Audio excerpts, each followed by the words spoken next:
Hello friends, welcome to Best Cooking in Tamil. இன்னைக்கு நாம ஒரு சூப்பரான கிச்சன் டிப்ஸ் தாங்க பார்க்க போறோம்.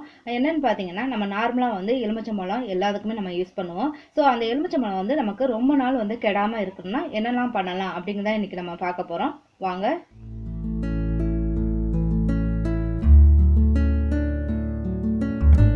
எலுமிச்சம்பழம் ரொம்ப நாள் கெடாம எப்படிலாம் வச்சுக்கலாம் அப்படிங்கறத இன்னைக்கு நம்ம பார்க்க போறோம். இப்போ நான் 6 எலுமிச்சம்பழம் எடுத்துருக்காங்க. இதை நல்லா வாஷ் பண்ணி எடுத்து வச்சுக்கோங்க. வாஷ் பண்ண பிறகு என்ன பண்றீங்கன்னா ஒரு காட்டன் துணியை வச்சு இந்த ஈரம் இல்லாம நல்லா தொடச்சி எடுத்துக்கலாம். பாருங்க, இப்போ நம்ம எல்லா லெமனும் நல்லா தொடச்சி எடுத்துக்கிட்டேன். இப்போ அடுத்து நம்ம என்ன பண்ண போறோம், ஏதாவது ஒரு பிளாஸ்டிக் டப்பா ஒன்று எடுத்துக்கோங்க. அதே மாதிரி வீட்டில் இருக்கக்கூடிய ஒரு டிஷ்யூ பேப்பர் ஒன்று எடுத்துக்கோங்க. டிஷ்யூ பேப்பர் பெருசாக இருந்துச்சுன்னா பாதி பாதியாக கட் பண்ணிக்கோங்க. ஒரு லெமனை வச்சு நல்லா என்ன பண்ணுறீங்க, இந்த மாதிரி நல்லா சுருட்டிக்குங்க. சுருட்டிட்டு இந்த மாதிரி நம்ம அடிக்கிடலாம். இப்படி பண்ணுறதுனால உங்களுக்கு என்ன ஆகும்னா சுத்தமாகவே உங்களுக்கு அந்த ஈரப்பதம் இது மேலே படாமல் நமக்கு ரொம்ப நாள் ஒரு மாதம் கூட ஆனாலும் நமக்கு இது என்ன ஆகும்னா கெட்டு போகாது. ரெண்டாவது அழுகாதுங்க.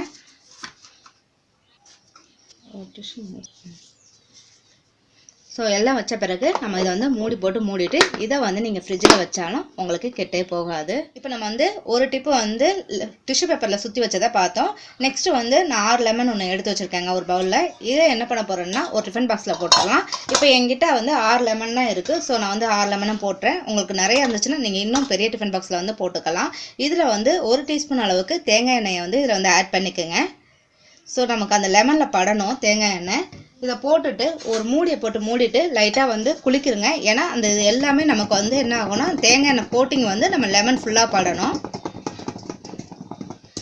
ஸோ இப்படி ஓப்பன் பண்ணி பாருங்கள், நமக்கு எல்லாத்துலேயும் நல்லா கோட்டிங் ஆகிருக்கு பாருங்கள் தேங்காய் எண்ணெய். இப்போ என்ன பண்ணோம், இதை அப்படியே ஃப்ரிட்ஜில் ஒரு அரை மணி நேரம் வச்சு எடுத்துடலாம்.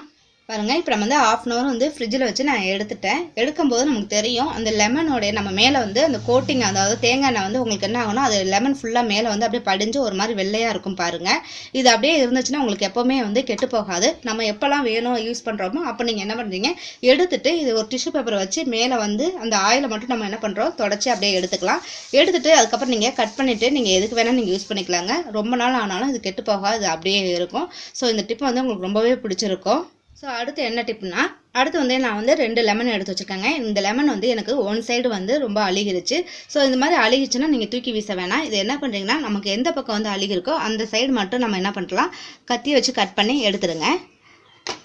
பாருங்க, இது மாதிரி எடுத்துட்டு நம்ம என்ன பண்ணுறோம், இதை அப்படியே ஃப்ரிட்ஜில் வைக்கக்கூடாது. திருப்பி நமக்கு அழுக தான் ஆரம்பிச்சிடும். இதை என்ன பண்ணுறீங்கன்னா ஒரு பவுலில் நான் புழிஞ்சுக்கிறேங்க. புழிஞ்சிட்டு இதை நம்ம என்ன பண்ணலாம், ஒரு பிளாஸ்டிக் கண்டெய்னரில் ஊற்றி வச்சுக்கோங்க. உங்களுக்கு எத்தனை பழம் அழுகிருச்சோ அது மாதிரி நீங்கள் எடுத்து ஊற்றி வச்சுக்கிட்டிங்கன்னா உங்களுக்கு வேணும் போது நம்ம யூஸ் பண்ணலாம். சீக்கிரமாக நமக்கு லெமனும் என்ன ஆகாதுன்னா கெட்டு போகாது. அது மாதிரி உங்களுக்கு எத்தனை பழம்லாம் அழுகிருக்கோ அதை மட்டும் நீங்கள் என்ன பண்ணுறீங்க, கட் பண்ணிவிட்டு நீங்கள் இந்த மாதிரி பண்ணிக்கலாம். இதை நம்ம இந்த டிப் பார்க்குறதுக்கு முன்னாடி சில பேருக்கு நிறைய லெமன் அழுகிருக்கும். ஸோ அவங்களுக்கு இது நல்லா யூஸாக இருக்கும். அப்படி ஃப்ரெஷ்ஷாக வாங்குறவங்க நான் முன்னாடி சொன்ன டிப்பை ஃபாலோ பண்ணிங்கன்னா உங்களுக்கு எப்போவுமே அழுகாமல் நீங்கள் பார்த்துக்கலாம். ஸோ அடுத்து நான் ஒரு 3 எலுமிச்சம்பழம் எடுத்து வச்சுருக்கேங்க. இது எனக்கு ஃபுல்லாகவே நல்லாவே கெட்டு போயிடுச்சு. ஸோ நமக்கு அது லெமன் என்ன ஆகும்னா வாட வர ஆரம்பிச்சிடும். அப்போ நீங்கள் என்ன பண்ணுறீங்க, தூக்கி வீசாமல் அதை கட் பண்ணிவிட்டு அதில் உள்ள ஜூஸை நல்லா புழிஞ்சு எடுத்துக்குங்க. அதில் 1 டம்ளர் அளவுக்கு சுடுதண்ணியை நீங்கள் ஊற்றிடுங்க. ஊற்றிட்டு ஒரு 1/2 டீஸ்பூன் அளவுக்கு பேக்கிங் சோடா ஆட் பண்ணி நல்லா மிக்ஸ் பண்ணிடுங்க. அந்த தண்ணியை வச்சு நீங்கள் என்ன பண்ணுறீங்கன்னா கேஸ் அடுப்பு ஃபுல்லாகவே நம்ம தொளிச்சு விட்டுட்டு நல்லா துடைக்கலாம். நல்லா பளிச்சுன்னு வந்துடும். அது இல்லாமல் மிரர் கிளாஸை நல்லா தொடச்சி விடலாம். அது இல்லாமல் நீங்கள் பாத்ரூம்ல இருக்கக்கூடிய வாஷ் பேசன் அந்த இதெல்லாம் டாய்லெட் இது எல்லாமே நீங்க மேலே ஊற்றி நல்லா க்ளீன் பண்றதுக்கு நமக்கு அது ரொம்பவே யூஸாக இருக்கும். அடுத்து நம்ம பார்க்க போகிற டிப்பு ஒரு 4 லெமன் நான் எடுத்து வச்சுருக்கேங்க. இது எல்லாமே எனக்கு என்னென்னா காயாக இருக்குது. ஸோ நமக்கு காயாக இருந்தால் ஃபுல்லாகவே நமக்கு நல்லா இப்படி க்ரீனாக இருக்கும். ஸோ இந்த மாதிரி இருக்கும்போது நமக்கு என்ன பண்ணால் கட் பண்ணோம்னா புளியறதுக்கு ரொம்ப கஷ்டமாக இருக்கும். சாரும் நமக்கு வராது. ஸோ நீங்கள் உங்கள்கிட்ட பழமே இல்லை, இந்த மாதிரி தான் காயாக இருக்குது அப்படி இருக்கும்போது நமக்கு எப்படி ஜூஸை அதில் எடுக்கிறது அப்படிங்கிறத இப்போ நம்ம பார்க்க காய உள்ள லெமனை ஒரு கத்தியில் இப்படி குத்திக்கிங்க. குத்திட்டு நம்ம என்ன பண்ணுறோம், அடுப்பை ஆன் பண்ணிவிட்டு மேலப்போ நீங்கள் என்ன பண்ணுறீங்க ஃபுல்லாக இது காமிங்க. அதாவது இந்த லெமன் மேலே ஃபுல்லாகவே அந்த ஹீட் படணும். ஸோ அது ஈரமாக இருக்கனால உங்களுக்கு அப்படி இருக்குது. ஸோ அப்படி முழுசாக அப்படி காமிச்சு, ஸோ நமக்கு நெருப்பு முழுவதுமாக அதில் பட்டுருச்சுங்க. இப்போ இதை நம்ம எடுத்துடலாம். பாருங்கள், இப்போ நம்ம அடுப்புலேருந்து எடுத்துட்டோம். இது கொஞ்சம் சூடாக தான் இருக்கும். ஸோ சூட்டோடு புளிஞ்சனா உங்களுக்கு ஜூஸ் நிறையவே வரும் உங்களுக்கு. பாருங்கள், இப்போ கட் பண்ணிவிட்டு பாருங்கள் உங்களுக்கு நல்லாவே ஜூஸ் வரும். ரெண்டாவதுக்கு புளியறதுக்கும் ரொம்ப ஈஸியாக இருக்கும் பாருங்கள். ஸோ நமக்கு பழம் காய் இருக்குது பழம் இல்லையே அப்படின்ற ஒரு ஃபீல் வந்து உங்களுக்கு வேணாம். உடனே இந்த மாதிரி பண்ணிங்கன்னா உங்களுக்கு டக்குன்னு வந்து லெமன் ஜூஸ் வந்து ரெடி ஆயிரும்.